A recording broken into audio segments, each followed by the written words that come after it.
Hey guys, we're here once more with the 2018 Indian Scout Bobber.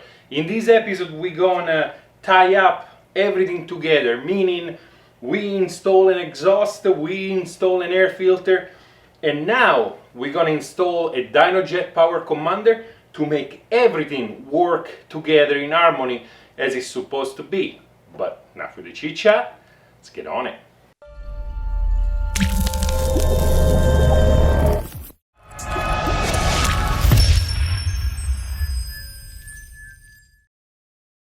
Just like I did for the air filter, we're gonna remove the seat and the fuel tank. On top of that, we're gonna remove this cover and possibly the cover on this side. I'm not quite sure, I'll see if I can work around it. Let's begin right away, and just like the other time, the seat is really easy. You just pop it out and that's it. You guys have probably seen how I removed the tank on the other episode. If you didn't, go check it out, it's really worth it.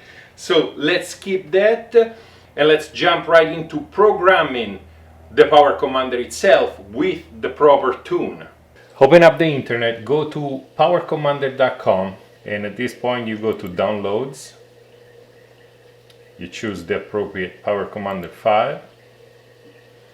And on this page you go to this line over here and you click on download down there.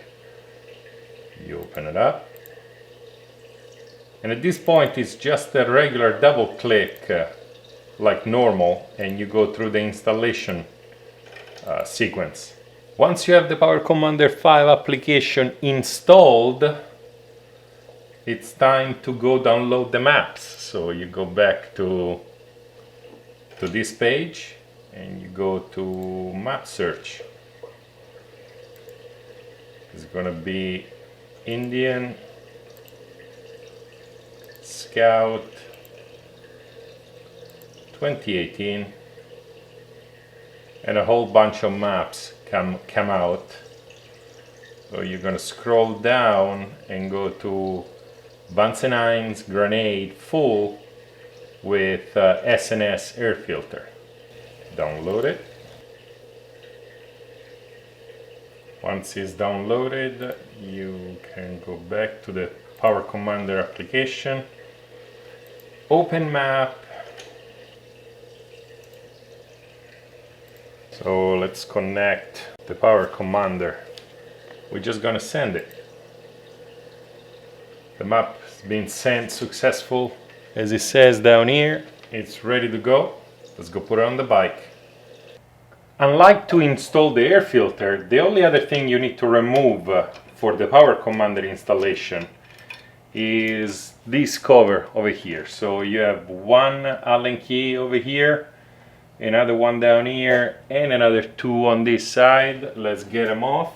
And that is to give you some play to move the thermostat assembly around so you can reach the fuel injector in the back over there. Here we go. So now I have a little bit of play. It's time now to start routing the wires from the Power Commander, and the first wire to be routed is the crank position sensor wire, which is supposed to go in the very back all the way down, and this is supposed to be by the rectifier. But surprise, surprise, the OEM connector is not there, so I'm gonna have to start taking apart stuff underneath to find this connector right here, and the wire goes in behind the regulator. So I'm gonna start removing this bolt and the one on the other side, and hopefully drop down the old regulator and find that plug. I'm afraid I'm gonna have to drop the exhaust or move the exhaust bracket, because one of the bolts is behind that. I really hope not. Let's try. Let's remove this 13 millimeters or ½ inch, however you want to call it. And I think I found it. It's hiding right there. I'm gonna pull it down. Here it is. there it is. So you just need to give yourself some space because it's tucked in there. So now I can route the Power Commander and plug it in. The instruction calls to route this one right here on the right hand side of the bike all the way down. Unfortunately, again, there is no room. I don't know why. There is this bundle of wires over here, and there are more wires, all stuff on the right hand side of the bike. So the only way for me to make those big connectors go through is on the left hand side. So I'm gonna pass them through all the way to the swing arm, then I'm gonna go in front of the swing arm all the way under the bike, and at that point I'm gonna move it over to that side. The tolerance are really tight, and it's not even close to what the instructions say to do. I wish there was more room, because this is turning in, from a simple installation, this is turning into a nightmare. Anyway, I'm gonna keep routing. This is gonna take a while, so I'll catch you up once I bring it down there. I had to remove a few more parts. The bracket that holds the battery in place, I had to remove. I went down the left side over here, got to the swing arm, pushed it across to the right hand side, went under again. Once I was behind the swing arm, push it to the left again to be able to find a place to get it down. The crankshaft position sensor is all the way down to the bike. Let's connect it and let's put all the stuff that I move aside together. To be exact, obviously the fuse box over here, the battery bracket over there, and the emission canister on the bottom, and also the bracket that holds the rectifier in place. So this is the Power Commander plug.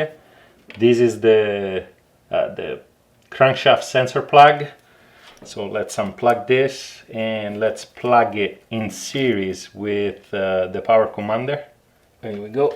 So now you have two of them plugged in series, and we gotta stuff both of them back in here now. Here we go.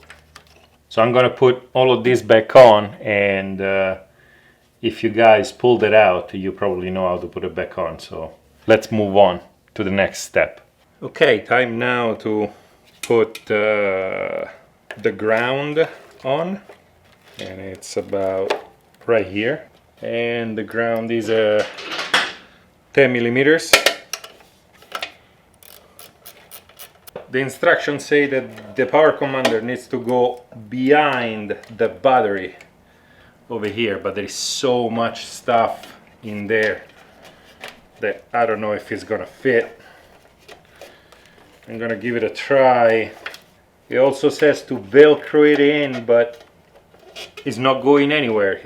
There's so much stuff in there. Whoa.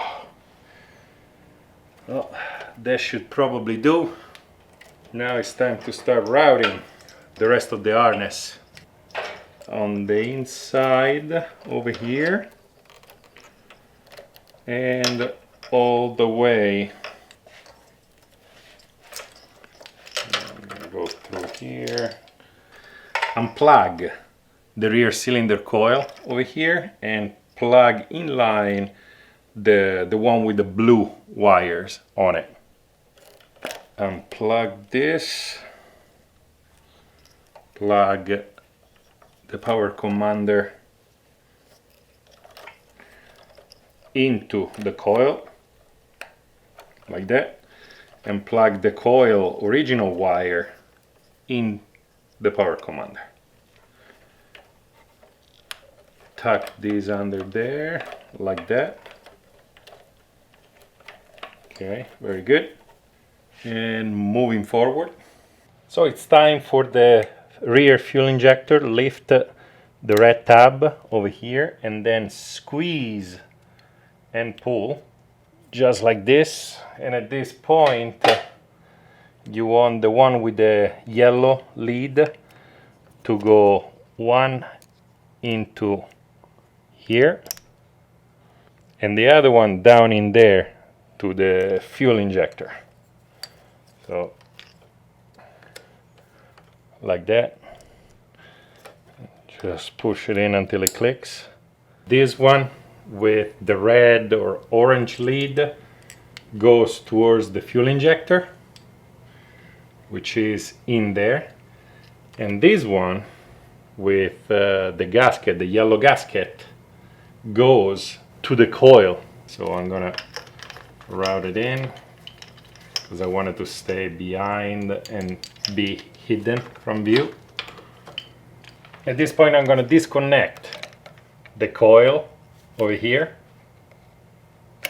There you go. Once I have it, it's time to do some inline plugin. And this one goes back to the coil. So at this point I can disconnect the throttle body servo plug over here. Okay. Whew.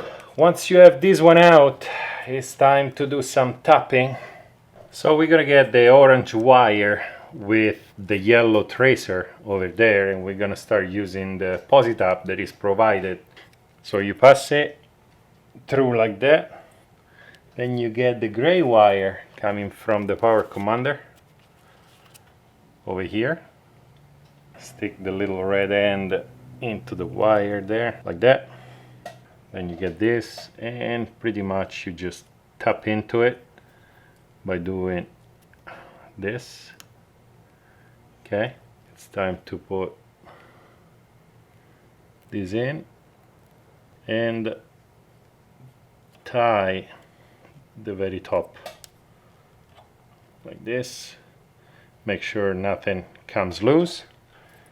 You're done.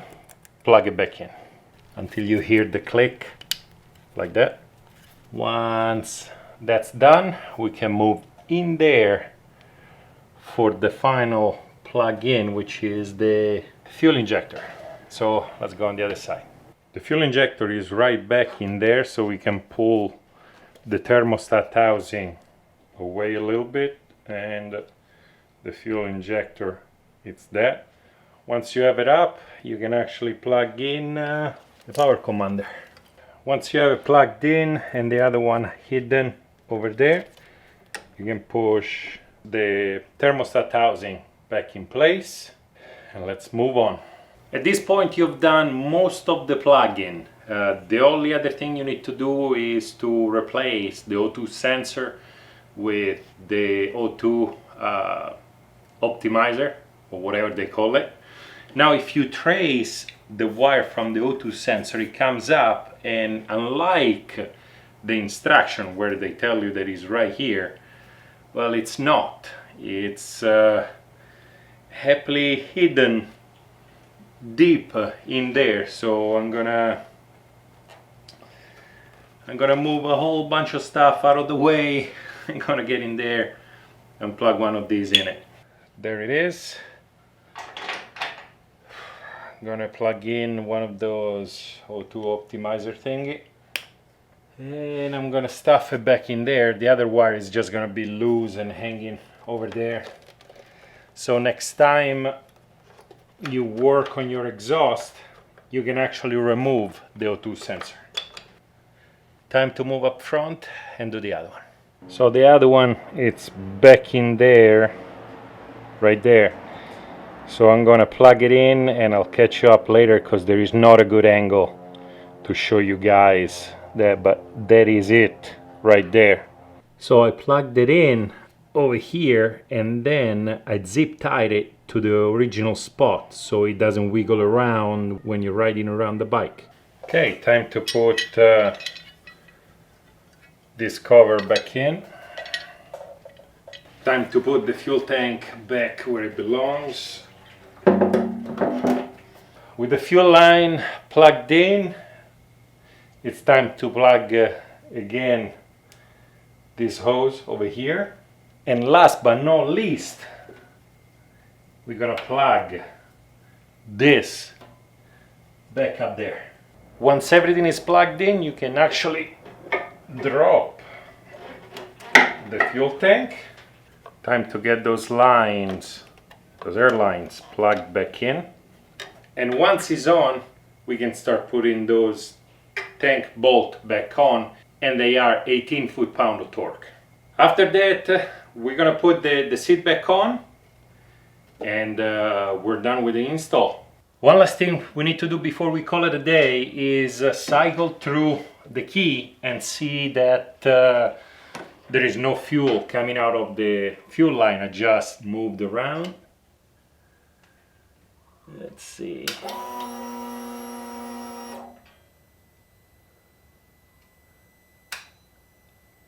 Let's try again. Okay, seems like it's good. I'm gonna try to start it up. And I'm not really sure what it's supposed to sound like with the Power Commander on it. So I'm gonna try to start it up and hopefully it'll start. And they'll be good until I can go test drive it.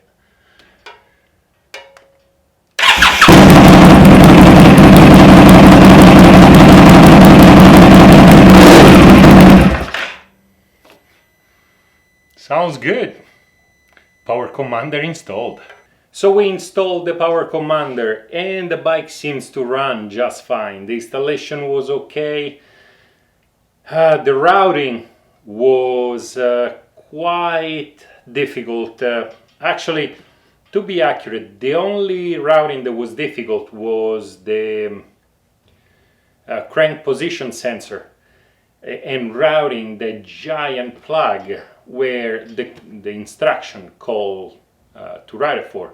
In the end, I had to remove a bunch of stuff. I had to push through, and it was a nightmare. All the other routing was just fine. Everything went in quite easy. It is what it is. You do need a Power Commander to make the air filter that we installed previously and the complete exhaust from Vance Hines work properly together. So the bike in theory now should go way better than it used to go before, and I'm gonna go out and test it.